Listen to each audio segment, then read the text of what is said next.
Vamos lá, meus caros, era Fernando Henrique Cardoso, nosso segundo vídeo aí. Bom, na reeleição do Fernando Henrique Cardoso, ele manteve as alianças, né? Ali no caso, PSDB, PFL, PMDB, PTB, o que garantia a ele ali a maioria nos cargos dentro da Câmara, dentro do Senado, mesa diretora, presidência do Senado, presidência da Câmara, tudo isso. Lógico que também nos ministérios ali rolava aquilo que nós chamamos também de fisiologismo político, a troca de cargos por votações de emendas constitucionais, a situação de emendas parlamentares, leis, tudo isso ocorrendo à torta direita no Brasil. Bom, e aí vai acabar gerando situações de casos de corrupção e alguns escândalos enormes aí durante o seu segundo mandato. E algumas coisas do primeiro mandato são reveladas no segundo mandato do governo Fernando Henrique Cardoso. Bom, só que o governo Fernando Henrique Cardoso também, ele enfrenta um problema. Qual é o problema? As crises econômicas mundiais. Nós não tivemos uma crise, tivemos várias aí.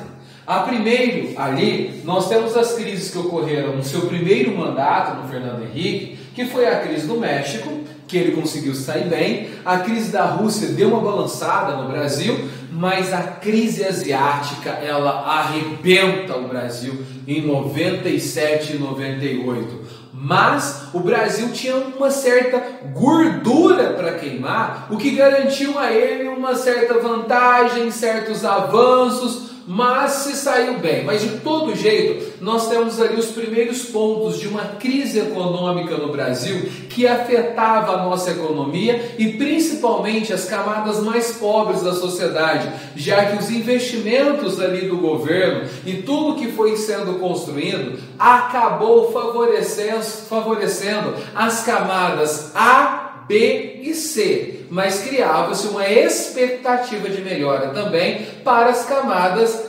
D e E. Estou falando inicialmente. Depois eu quero abordar alguns outros pontos para vocês. Então vamos lá. No segundo mandato, de lá no finalzinho, o Brasil é atingido por uma crise, que é a crise da Argentina em 2001.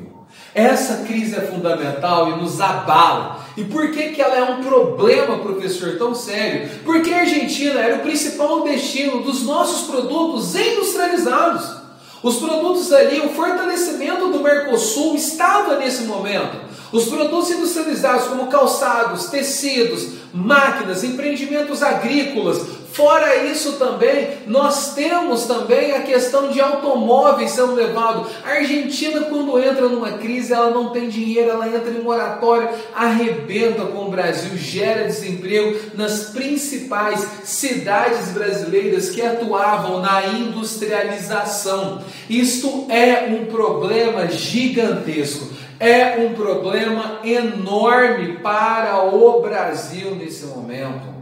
Nós temos o enfraquecimento do Mercosul, que era o nosso principal destino. Mas a coisa não para aí. Em 2001 nós temos os atentados das Torres Gêmeas também, que ali é outra pancada no Brasil, pois era o destino das nossas principais matérias-primas e os nossos principais acordos estavam ligados com os Estados Unidos. Só que o mundo inteiro se fecha com medo do terrorismo e isso atinge o Brasil. Pois ali havia denúncias de possíveis mercadorias que seriam enviadas de diversos lugares do mundo ou chegando em diversos lugares do mundo com ali produtos, e aí você não sabe quem é o inimigo, é um desespero que dá no mundo nesse momento, né? A doutrina Bush é inaugurada nesse momento, a doutrina Bush de, olha, vamos fazer o eixo do mal e esses são os meus inimigos.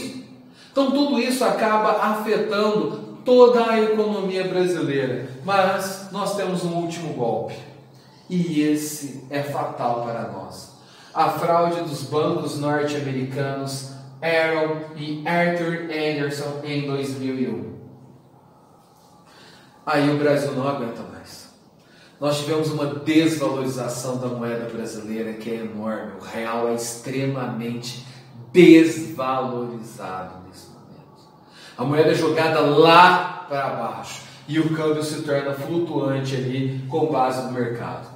A ideia era o seguinte: como foi uma desvalorização da moeda e o dólar está muito mais alto, era incentivar também as empresas brasileiras a partir para um mecanismo de exportação, para que se possa gerar empregos aí no Brasil, exportando os produtos para novos mercados ali. Então a intenção do governo brasileiro era essa: atingir novos mercados.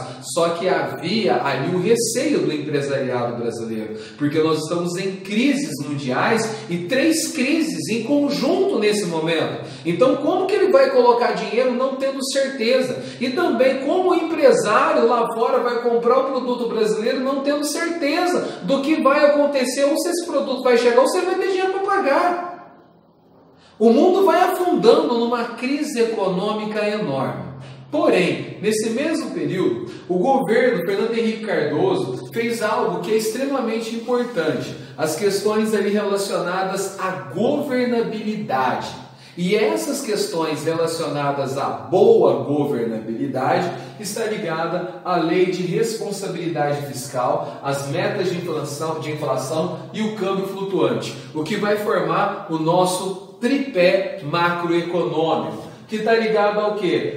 Aqueles que administram prefeituras, governos federais, o governo federal, os governos estaduais, as prefeituras em gerais, a administração pública direta e a administração pública indireta, que no caso são fundação públicas, empresas públicas, sociedades de economia mista. Elas não podem gastar mais do que elas arrecadam em todas as esferas. Nenhum prefeito pode gastar mais do que arrecada. Uma empresa pública não pode gastar mais ali do que vende. Isso barra tudo no Brasil com relação à contratação do funcionalismo público.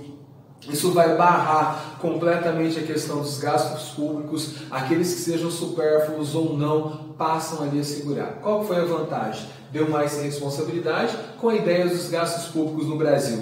Qual foi a grande desvantagem dessa situação?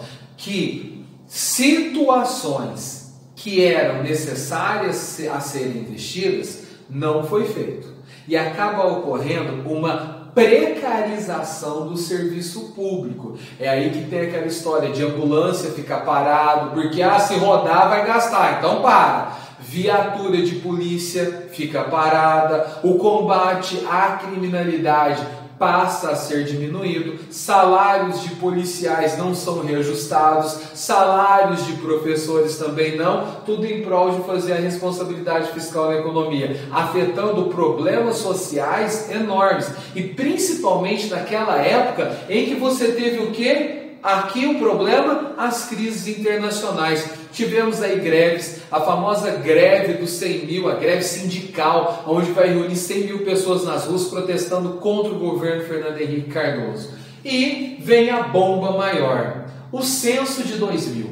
O censo de 2000 é o primeiro censo que é utilizado ali um conjunto de tecnologias, a internet, computadores, tablets, celulares, para ali fazer todo o processo, a análise, o cruzamento de dados. E agora o censo não é mais por amostragem, porque muitas vezes era feito o censo nos grandes centros, nos grandes bairros, não se atingia as periferias, ou ali pegava e tirava uma média, utilizava o censo de outros anos. Esse censo agora, com as tecnologias, e aí eu quero chamar a atenção de vocês para as tecnologias, porque você tem que lembrar da minha aula do Collor, da abertura do sistema de informática, da privatização da empresa de informática.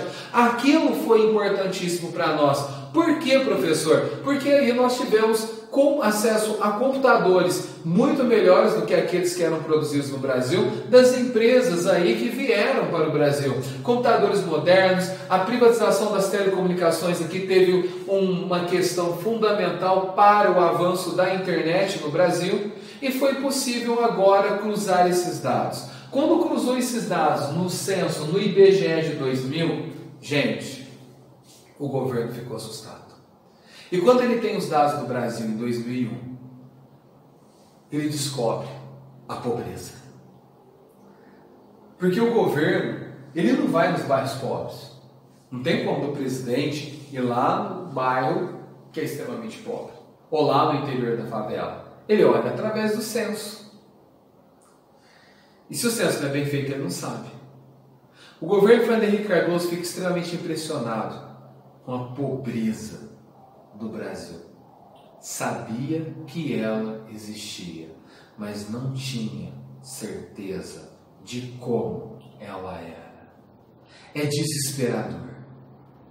Nesse momento você fica sabendo, por exemplo, que mais de 30% da população brasileira está abaixo da linha da pobreza.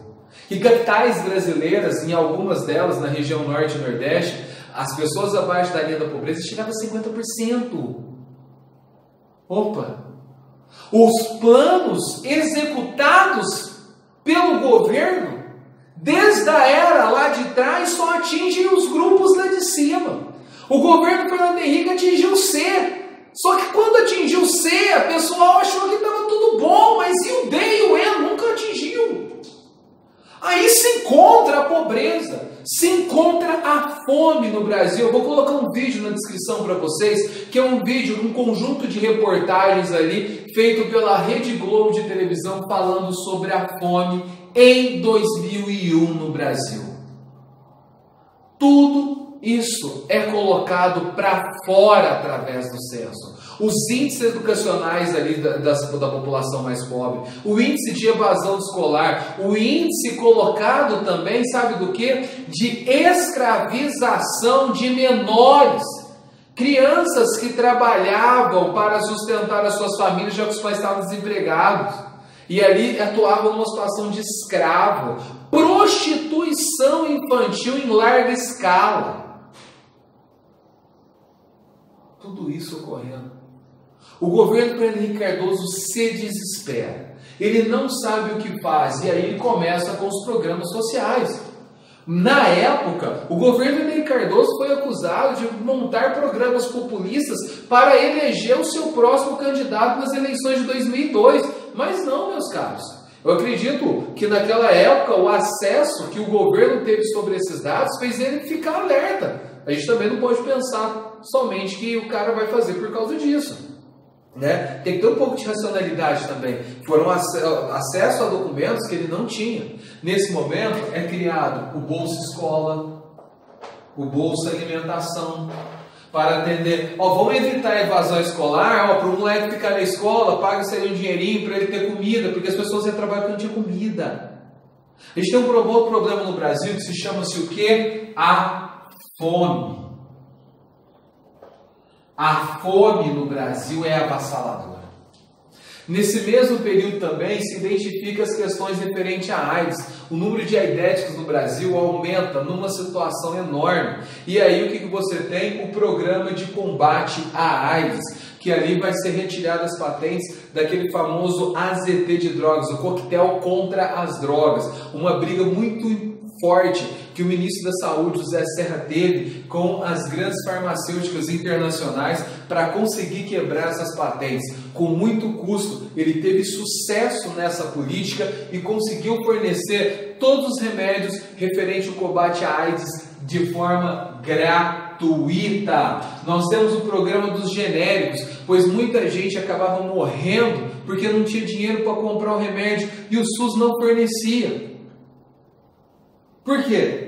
Tem de responsabilidade fiscal, você corta os gastos da saúde. Eu preciso que o remédio fique mais barato. A possibilidade da produção dos remédios genéricos. Começa a quebrar as patentes ali dos remédios estrangeiros de fornecimento da população. Isso daí acaba salvando vidas, o que é fundamental.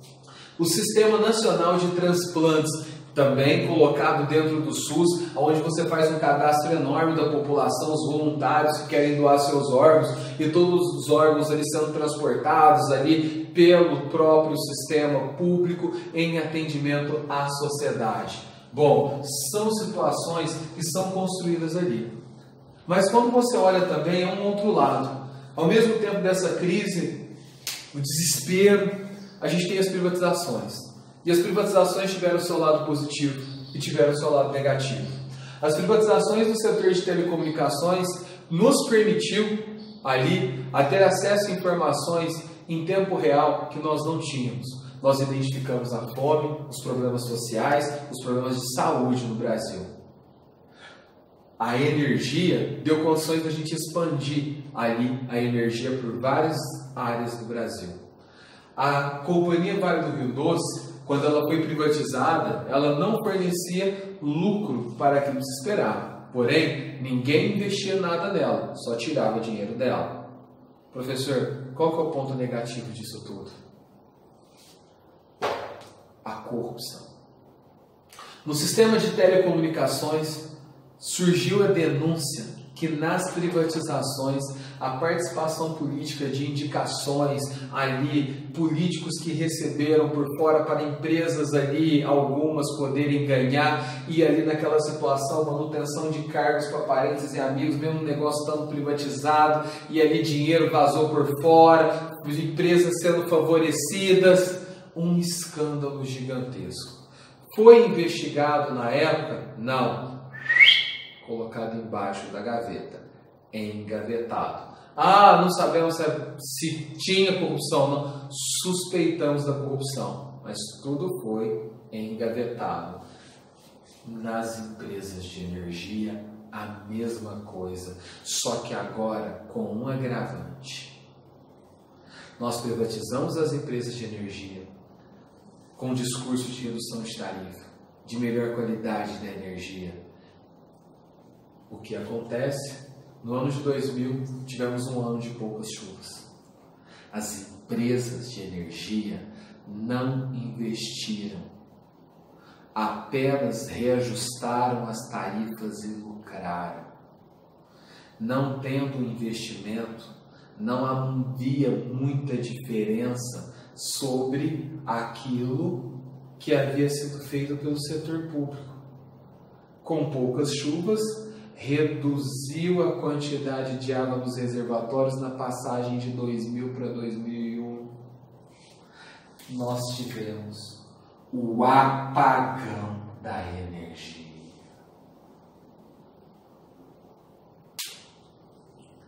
Racionamento de energia elétrica no Brasil inteiro. Agora vem o problema. Professor, nos investimentos estrangeiros das empresas, que empresa que confia no Brasil? Vieram um monte de empresas contando que a energia, nós privatizamos as empresas de energia no Brasil. Privatizamos as distribuidoras. Mas não houve uma fiscalização do Estado eficiente para que, de fato, a gente tivesse o apagão. Faltou a ação do Estado. Porque só vender, nós não teremos qualidade. Foi uma situação complicadíssima. Um ano. O ano de 2001 é uma tragédia. Uma tragédia. Se descobre essa corrupção na venda da Companhia Vale do Rio Doce. Vendida por 700 milhões, sendo que ela já tinha um faturamento de 2 bilhões e 100. Como que você vende uma coisa pelo menor do que ela faturou? Peraí, não estou entendendo. Depois se descobriu uma série de não se descobriu, né? Mas houve várias denúncias de corrupção na privatização da Companhia Vale do Rio Doce. Nada foi investigado até então. Quando chega no ano de 2002, ali do governo Fernando Henrique Cardoso, tudo isso vai se explodindo. A população tem a recordação do apagão, tudo aquilo que era a expectativa da economia caiu por terra, e tudo isso já não era mais uma questão. O candidato do presidente à reeleição era o senhor José Serra, que era conhecido como o senhor dos genéricos, por causa dele acabou fornecendo remédio barato, principalmente para os aposentados. Aí é a questão. Os escândalos de corrupção enormes, juntando com o apagão, sem energia, as empresas ali, putíssimas da vida, pois não conseguiam movimentar, pois estavam voltando. A inflação deu suspiros de alta nesse momento. O dólar começou a subir. E numa política que a gente deixou o câmbio flutuante e a entrada de mercadorias, ficando cada vez mais caro. Ah, gente, não deu outro resultado. O candidato José Serra vai concorrer de novo. Ali, pela terceira vez, se candidata o senhor Luiz Inácio Lula da Silva. E dentro desse cenário, aí, deu Lula. Lula vence às eleições. Não só por causa disso, mas também porque ele muda até a forma ali de falar. Deixa de ser mais tão radical, faz uma carta chamada de Carta aos Brasileiros, assumindo a responsabilidade de que não ali afetaria o tripé econômico e respeitaria as leis do mercado. Tendo essa situação ali no seu processo, grupos de empresários passaram a apoiar o candidato Lula e o candidato Lula foi eleito. Galera, próximo vídeo nós iremos falar de Luiz Inácio Lula da Silva. Até mais!